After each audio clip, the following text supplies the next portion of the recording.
In the fading light of the Arizona desert, the sun clung stubbornly to the horizon, bathing the town of Fair Ridge in hues of rust and gold. Most people had long since given up on this forgotten stretch of land, where the heat cracked more than just the pavement, and where dreams seemed to evaporate faster than rain. But somewhere on the southern edge of town, in the dusty backyard of a sagging single-story house, a teenage boy was performing a quiet miracle. 17-year-old Malik Thompson crouched beside a beat-up Chevy pickup, hands deep in the engine bay. Sweat beaded on his brow, tracing the lines of focus etched across his face. Wrenches clicked, metal hissed, wires sparked. But in Malik's world, chaos was just a puzzle waiting to be solved. To the neighbors, Malik was the kid with magic hands. He could coax a dead washing machine back to life, breathe warmth into a silent radiator, or, like today, resurrect a pickup truck even the town's certified mechanics had abandoned. But to Malik, this wasn't magic. It was instinct. A whisper of understanding passed down from his late father, a man whose legacy lived in an old, oil-stained toolbox and a few half-remembered lessons muttered during weekend repairs. The world beyond Fair Ridge didn't see boys like Malik. Not really. At school, he was invisible. At the auto shop where he worked part-time, he was the shadow behind the white mechanics who pocketed the praise. Customers saw his dark skin and second-guessed his expertise. Even when he fixed the unfixable, credit passed him by like tumbleweeds in the wind. But Malik had long since stopped chasing recognition. He had bills to help pay, a grandmother to care for, and a dream, whispered only to the stars, of someday building machines that would change the world. An engineering degree? Unthinkable. The tuition alone might as well be $1,000,000. But that didn't stop him from trying, or hoping. He had just wiped his hands on an old cloth when his phone buzzed on the workbench. The screen lit up with a name he hadn't seen in weeks. Jalen Carter. Malik hesitated. Jalen had recently landed a job as an orderly at Crestfield Medical Center, the pristine hospital in the rich part of town, the kind of place Malik only saw on TV. He almost let the call go to voicemail, thinking it was probably just a story about some cute nurse or rich patient who dropped a $1,000 tip. But something in his gut told him to answer. Malik, Jalen's voice was tight, urgent. We've got a situation. The neonatal transport unit is down. The high-tech ambulance. Something's wrong with the oxygen system. There's a newborn who needs emergency surgery in Phoenix. If we can't move her soon, she won't make it. Malik blinked. What about the hospital's techs? Don't they have... They've tried everything.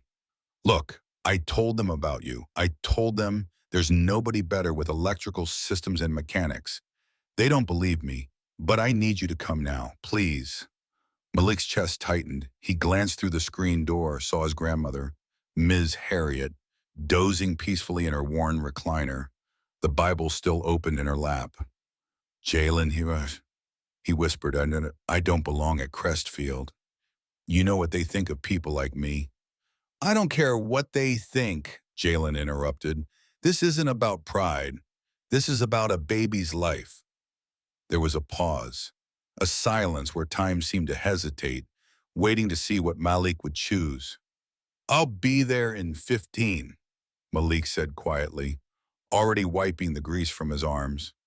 He grabbed his cleanest shirt, slung the old toolbox over his shoulder, and climbed into his grandmother's dented Corolla. The engine groaned to life like an old man stretching awake, but it still ran thanks to him. As he drove toward the gleaming skyline of Crestfield Medical, Malik couldn't shake the feeling crawling down his spine. He was heading into a place where doors didn't open easily, where uniforms replaced humanity, and where one wrong look could outweigh 1,000 right decisions. But he was also heading towards something else, something far bigger than himself. He didn't know it yet, but tonight wouldn't just change a life, it would change everything. The sun had dipped below the horizon by the time Malik Thompson pulled into the parking lot of Crestfield Medical Center.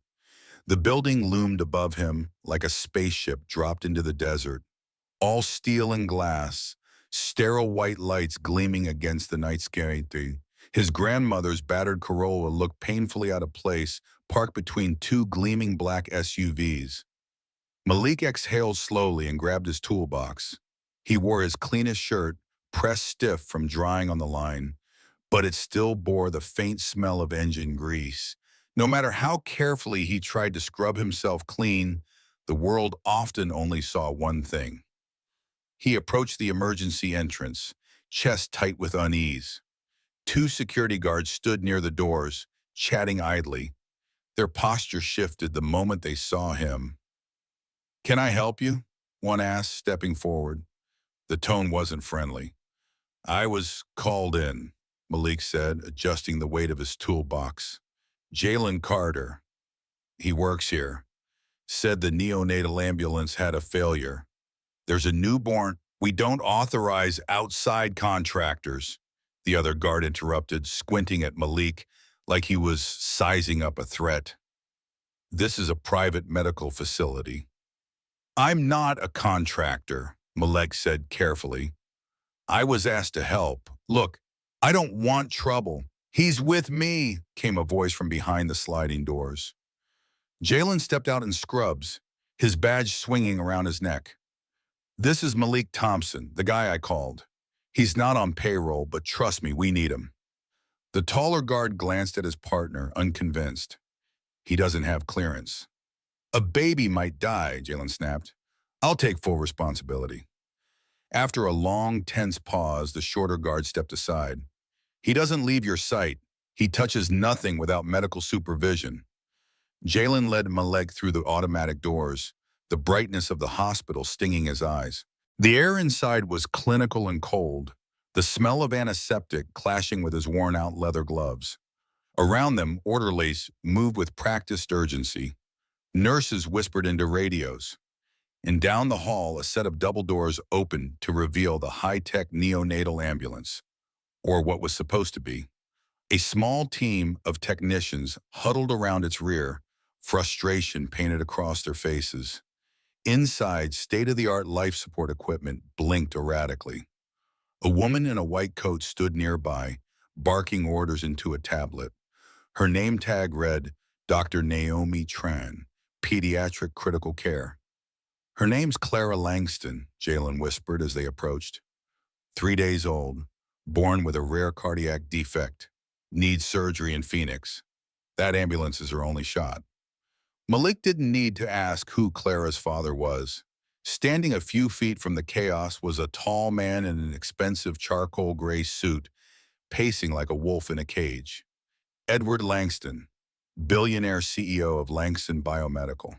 His face was etched with rage, barely contained beneath a polished veneer. He looked like a man who didn't hear the word no very often. "Dr. Tran," Jalen said, motioning Malik forward. "This is the mechanic I told you about." She looked at Malik up and down. Her eyes were sharp, calculating. "You're 17? "Yes, ma'am," Malik said, voice even. "But I've fixed machines more complicated than this." Before Dr. Tran could reply, one of the lead technicians, a pale man in a spotless lab coat, scoffed loudly. "This is absurd. We don't need some high schooler playing hero. That system is proprietary medical-grade equipment. And yet none of you have managed to fix it," Dr. Tran said coldly. Langston turned, finally noticing Malik. His eyes narrowed. "Who is this?" Before anyone could respond, the hospital administrator appeared, a man in a tailored suit and a face trained in public relations. "Mr. Langston, I assure you we're resolving the issue. This young man was not authorized." "He's here because your people couldn't fix it," Jalen snapped. "Enough." Langston held up a hand, then to Malik. "You have 10 minutes, that's it, no more." Malik stepped up to the open ambulance. All around him, eyes watched, skeptical, suspicious, waiting for him to fail. He placed his toolbox down gently. His fingers brushed the cables like they were violin strings. His mind sank into the machine's rhythm, the soft clicks, the hiss of gas, the blinking LEDs that told stories if you knew how to listen. The issue isn't the interface, he murmured. It's the delivery mechanism. Dr. Tran leaned closer. What do you see? Malik traced the pressure lines. There's a micro leak, somewhere near the oxygen junction. The pressure fluctuation is subtle but constant. The backup system didn't engage because the system thinks everything's normal. And how do you know this? The technician demanded. Malik glanced at him. Because the fluctuations form a pattern, and patterns don't lie, people do. The words landed heavier than he expected. Around him, the air seemed to still. Can you fix it? Langston asked. Malik looked up, heart pounding. If you let me try, yes, but I'll need tools and no interference. Langston's jaw tightened. Then he turned to the administrator. Give him what he needs. The man hesitated. Sir, the liability, I'll sign the waiver, Langston barked. Now move.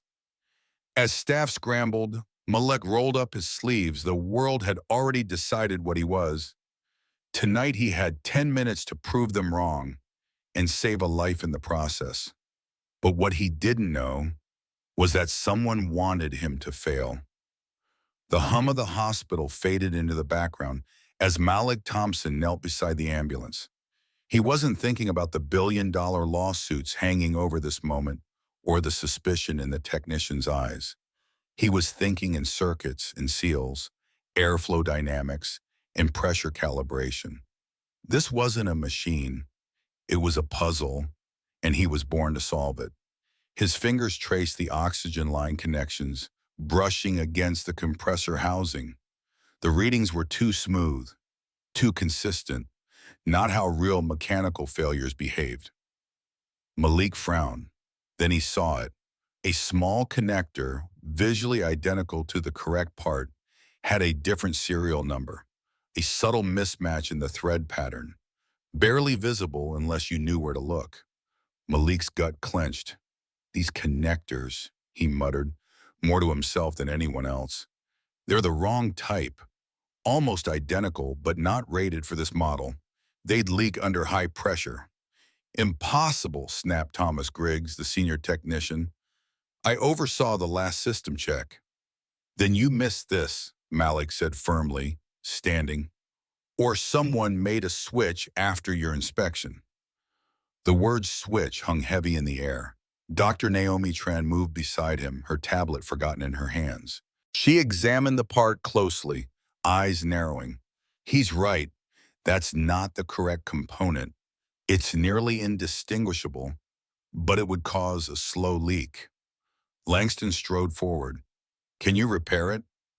I can improvise, Malik said. Modify the connector seal, reinforce the compression joint. It won't be factory spec, but it'll hold. No, the administrator interjected sharply.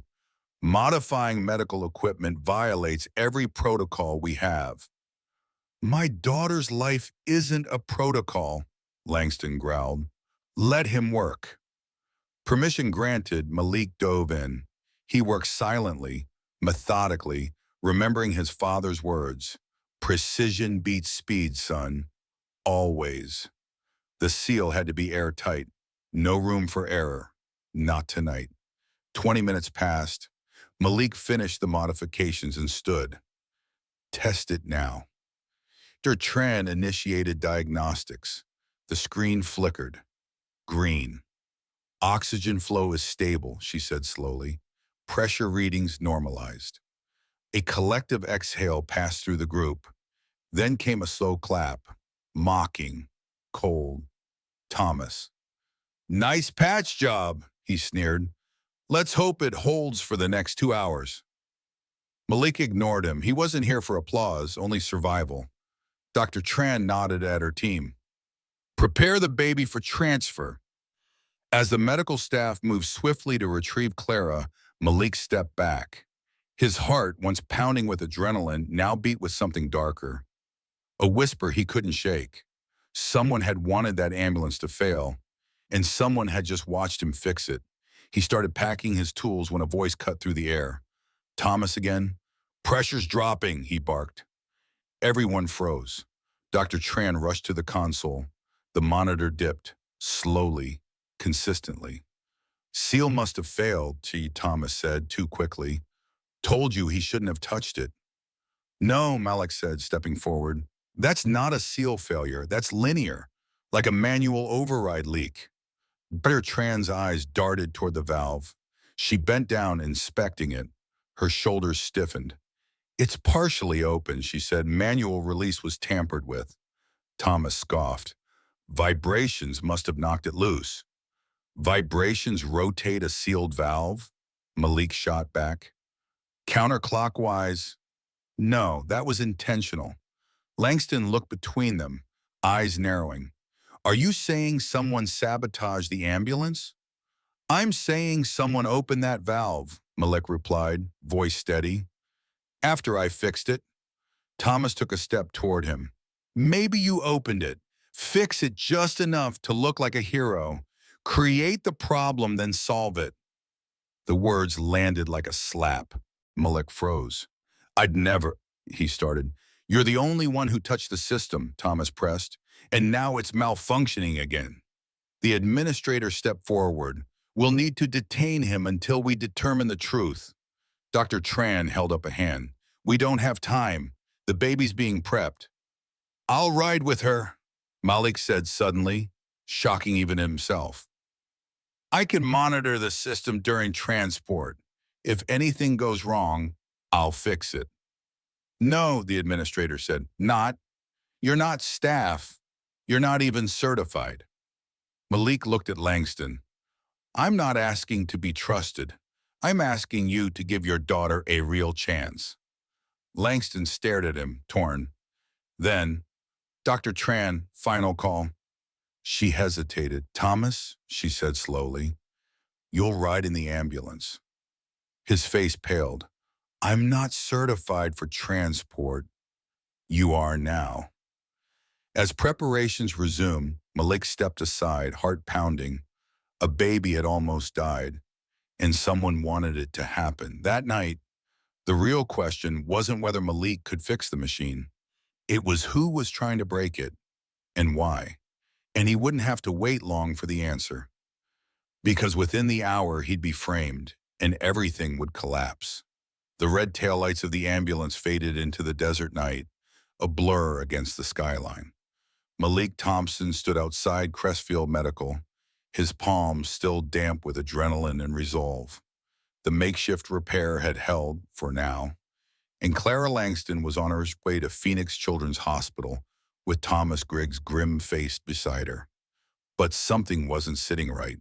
The partially open oxygen valve, the mismatched connectors, the technician's sudden accusations.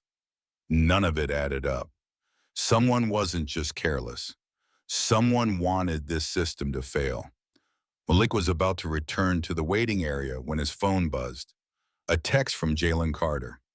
Storage room C, come quick. Found something is. Malik's brows knit.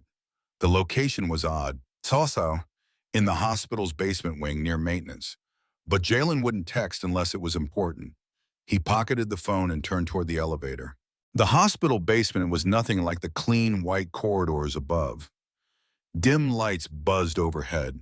Concrete walls bore water stains. Vents hummed. Every sound seemed amplified in the silence. Storage room C was tucked behind a utility hallway, half concealed by mop buckets and supply carts. As Malik approached, a strange feeling crept over him, like the air had shifted. He pushed open the door. Inside stood Thomas Griggs, flanked by 2 hospital security guards. A metal table had been positioned under a bare light-up bulb. Laid across it were a set of oxygen valves, tubing, and pressure regulators, all identical to the ones Malik had seen on the ambulance. What is this? Malik asked, heart thudding. You tell us, Thomas said smoothly, voice echoing. You came right to it, just like we thought. The larger guard stepped forward. Don't move. What are you talking about? Malik's voice sharpened. Jalen told me Jalen Carter clocked out 2 hours ago, the hospital administrator said, entering behind them, arms folded. We confirmed it. No one sent that text. A cold dread settled in Malik's chest. His phone, the message, it was bait. You lured me here, he said. You planted this. The second guard produced a pair of handcuffs. We're detaining you for suspected theft of medical property and tampering with critical equipment. This is a setup, Malik protested as cold metal clamped around his wrists. Check the cameras. They'll show I just walked in. Our security system's been experiencing technical difficulties, the administrator said almost too casually. Unfortunately, the footage is corrupted. Thomas wore a satisfied smirk. People like you always get too bold, he said. Think they're smarter than everyone else. Until they get caught. Rage swelled in Malik's chest.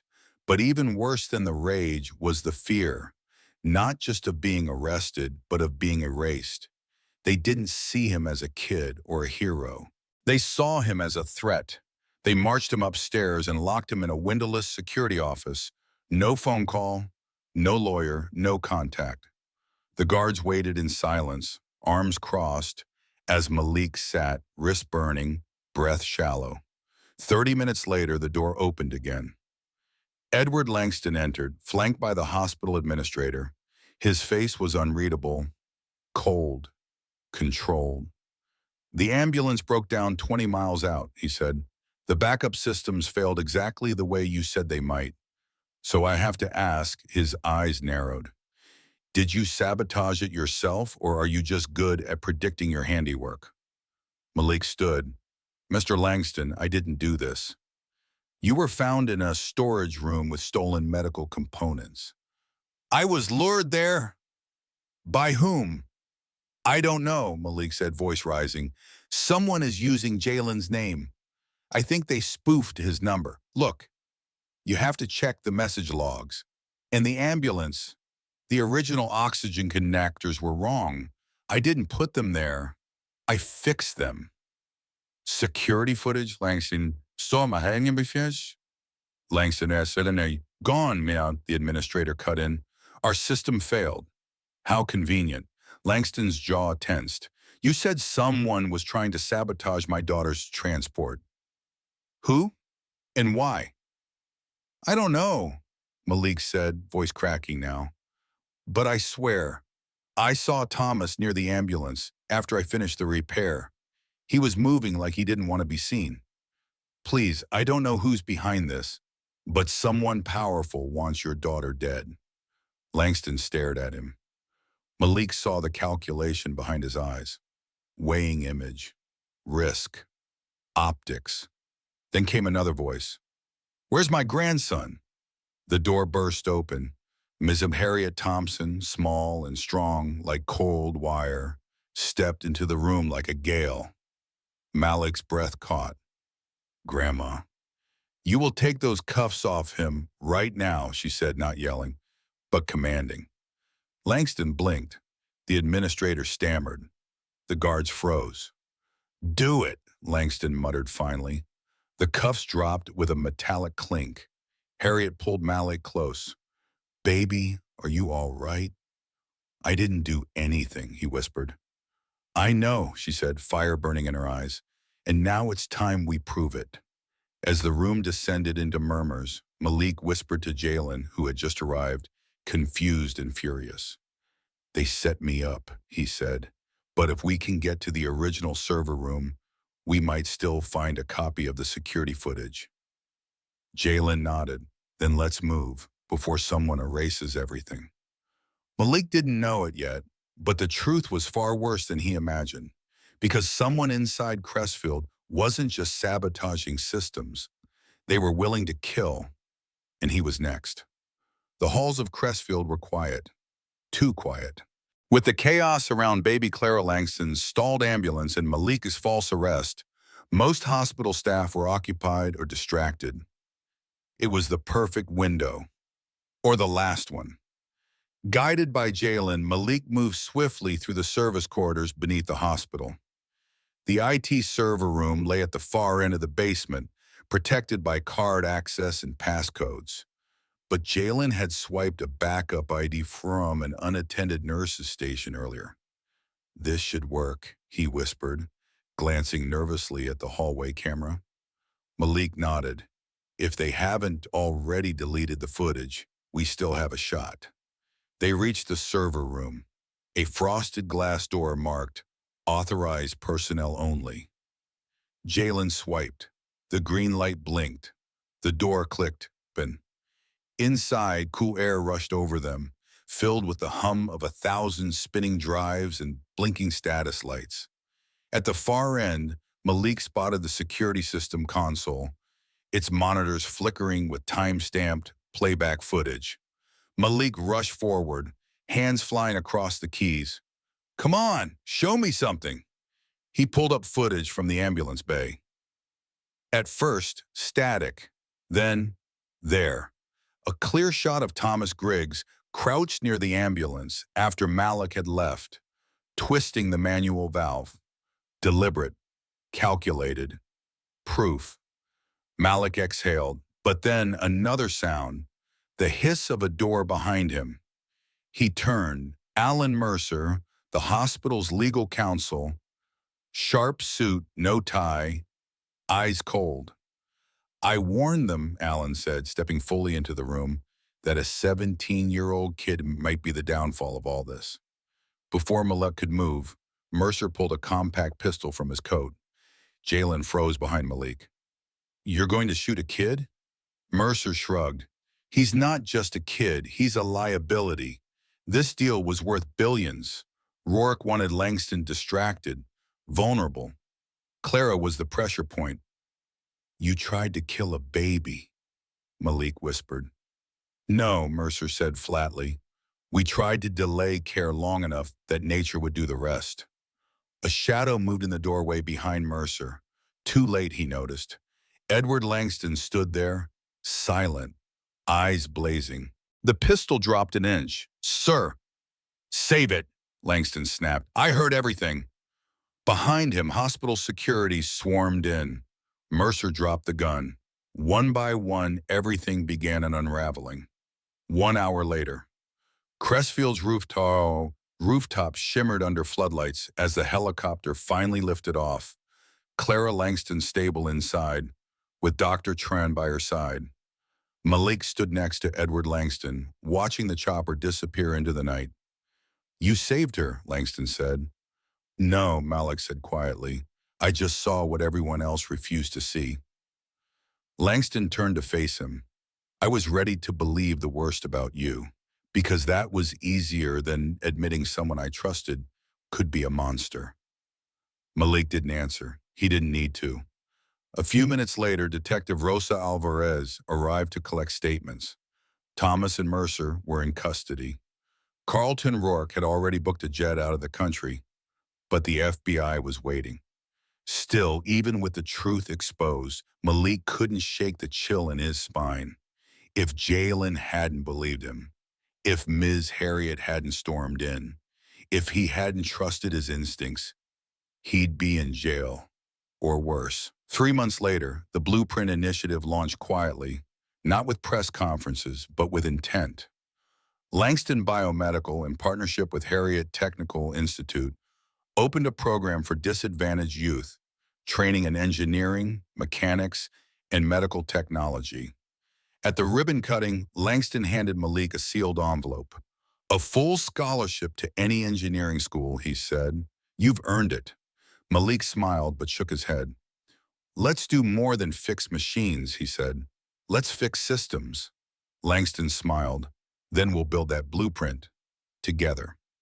Message: true talent doesn't need permission to exist, but it does need protection to thrive. Malik wasn't just fighting sabotage. He was fighting a system that expected him to fail. Courage is fixing what's broken, not just in machines, but in how we see each other.